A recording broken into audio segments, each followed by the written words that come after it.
이제 확산과 정반사에 대한 설명이요. 확산은 영어로 디퓨즈라고. 디퓨즈 아시죠? 칙칙하면 칙 부르니. 이렇게 디퓨즈 확산되는 거. 정반사는 스페큘러 리플렉션. 많이 들어보셨죠? 스페큘러 리플렉션. 뭐 둘 다 뭐 거의 뭐 비슷한 거라 뭐 스페큘러 역시 반사인 거, 리플렉션 역시 뭐 똑같아요. 정반사. 그러니까 빛이 딴 데에 어떤 표면에 반사된 빛이 이제 정반사라고 그래요. 뭐 스페큘러 단어에 대해서 것도 우리가 그냥 습관적으로 쓰던 것들도 그 뜻을 다시 한번 이제 그 짚어보는 거예요. 그래서 광선이 표면에 반사해서 다른 방향으로 이제 이동한다는 건 이제 당연한 이제 건데 이제 앞서 말했죠. 그래서 그런 반사 법칙을 따르는데 이는 이제 완벽하게 평면인 표면에서는 이제 반사 각도는 요 밑에 보시면은 입사 각도와 그 동일하다는 것을 나타내요. 근데 정말 대부분의 표면은 불규칙해서 반사 방향이 표면의 거칙을 따라 이제 무작위로 좀 달라져요. 그렇게 하면 빛의 방향이 바뀌긴 하지만 빛의 강도는 일정하게 유지가 돼요. 표면이 거칠면 저 하이라이트가 더 크고 어둡게 나타나요. 그 매끄러운 표면은 정반사에 초점을 맞추고 적절한 각도에서 볼 때 좀 더 밝거나 강하게 보입니다.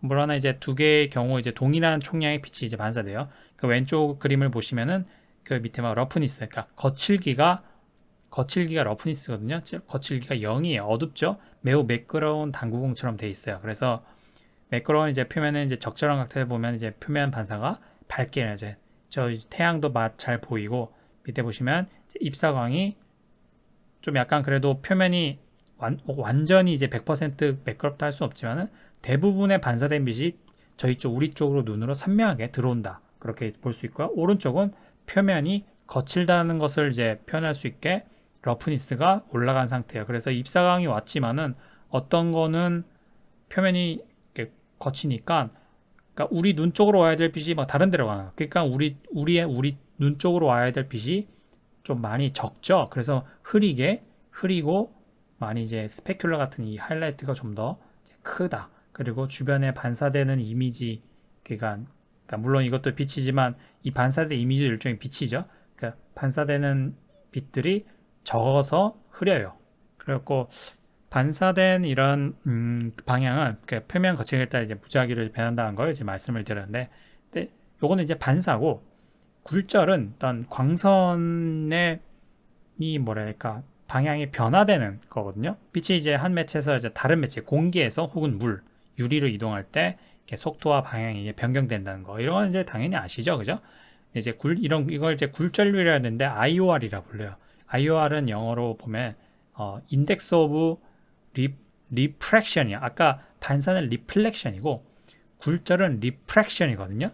그 꺾이는 그 리프렉션인데 그래서 이 IOR은 그 광선이 이제 진행한 그 꺾이는 그런 변화를 이제 나타내는 광학 측정이거든요. 그래서 본질적으로 그 IOR 값은 다른 매체를 이제 빛이 통과할 때 이제 구부러지는 정도를 이제 사용돼요. 예를 들면은 뭐 되게 많은데 예를 들면 물은 IOR 값이 1.33, 판유리는 뭐 1.5 이런 식으로 그 실제로 정해져 있어요. 그게 다이아몬드는 되게 높아요. 막 이런 식으로 그 IOR 값이 막 정해져 있어갖고 그거를 이렇게 기준으로 해갖고 어떤 재질 같은 거 만들 때 그 쉐이더 중에 IOR 값이 있는 어떤 설정할 수 있는 그 메테리얼이 있는 경우도 있거든요.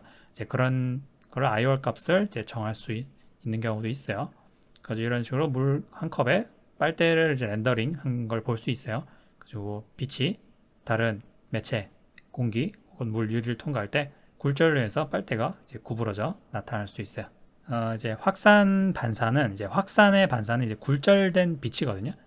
이게 아까 이게 정반사는 그 입사광이 왔을 때 거의 대부분 그 입사광에서 예측될 수 있는 그 반사각에 따라 빛이 대부분 가는 게 정반사고 확산 반사는 입사광에 들어갔는데 얘가 어떤 표면에 막 재질 안으로 막 들어가고 표면이 울퉁불퉁하니까 막 일로 갔다 저로 갔다 막 이런 거예요. 그래가지고 빛을 많이 잃죠, 그죠? 이 반사에 비해서 확산은 에너지가 좀 더 많이 꺾이죠. 그러면 꺾이고 여러 가지 방향으로 가기 때문에 그래 확산 물질은 어떤 뭐라 해야 될까 그 빛이 여러 번 산라되게 이제 하는 거죠. 거의 이제 흡수성이에요. 그래 이런 물질에서 굴절된 빛이 너무 오래 이동하면 완전히 이제 안에서 너무 오래 이동하면 안에 흡수될 수도 있어요. 그리고 이 빛이 재질을 어떤 빠져나가는 에서는 뭐 이 반사보다는 좀 적게 이동할 가능성이 있습니다. 그래서 진입점과 뭐 나가는 그러니까 실제 여기에서 아까 이런 반사는 되지만 확산은 들어갔는데 좀 들어가서 좀 딴 데서 나오기도 해요. 그래가지고 전통적으로 어떤 그 램버시안 모델, 그 램버트 보면 그 고무 메테리얼 같은 그 쉐이더 보신 적 있죠? 그거 보면 빛이 되게 하이라이트가 흐리게 막 나오고 이런 게 이제 이거를 이제 계산을 한 거예요.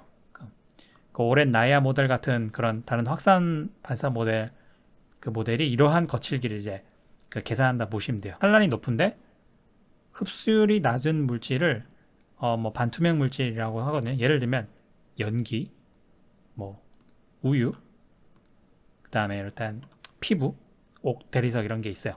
그런 게 있어요. 또 연기나 같이 이렇게 되게 막 뚫고 들어가기 쉽고 이런 것들은 산란 흡수가 매우 그 광범위하게 좀 크게 일어나기 때문에 이런 그러니까 연기 이런 같은 거를 매질을 좀 정확하게 렌더를 하면 뭐 몬테카를로 시뮬레이션 같은 어떤 되게 그러니까 게임에서는 쓸 수는 없는 그러니까 실시간 렌더링 같은 데서는 쓸 수 없는 되게 복잡한 계산 그 연산을 해야 되는 어떤 방법이 필요할 수 있어요. 얘를 그 업계 이쪽에서는 얘기하는 비싼 익스펜시브하다거든요. 그러니까 계산 연산을 많이 해야 되기 때문에 시간도 많이 걸리고 그러니까 실시간으로 이런 걸 구현하기 힘들어. 이런 것들은 이제 거의 시뮬레이션형이에요. 그죠?